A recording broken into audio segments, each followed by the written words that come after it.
Pambansang kamao Manny Pacquiao, pinakita nga po kung paano mag-shadow boxing. Yung mga nakikita raw ni Pacman ngayon na nagsha-shadow boxing, parang papetiks-petiks lang.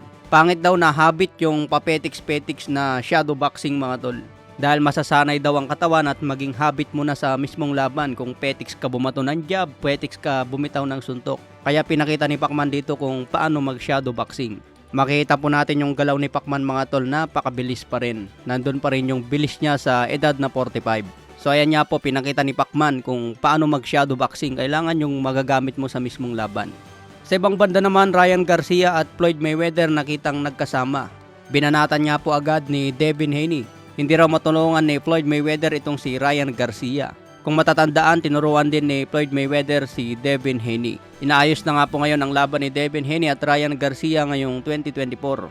Sinabi rin ni Floyd Mayweather mga tol na isa si Ryan Garcia sa mga biggest star ngayon sa boxing. Binanggit niya ang tatlong pangalan, si Canelo Alvarez, Ryan Garcia at si Gervonta Tank Davis. Ito raw ang tatlong boksingero na malaki ang pangalan ngayong 2024. Sana mga tol makita natin si Floyd Mayweather laban kay Pacman ngayong taon. Sa iba pang balita, abangan po natin ang laban ni Beryl Ortiz ngayong January 6. Makakalaban po niya si Frederick Lawson na may kartadang 30 wins, 22 KOs, may 3 talo. Isa si Beryl Ortiz sa matinding kalaban ni Jaron Boots Ennis. May kartada ito na 19 wins, 19 KOs, walang talo. 100% knockout ratio itong si Ortiz.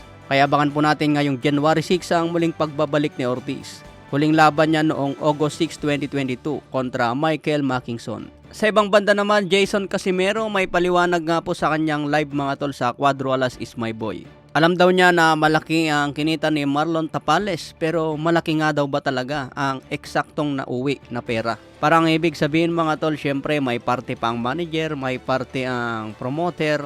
Kumbaga yung eksaktong parte daw ba ni Marlon Tapales malaki daw ba talaga?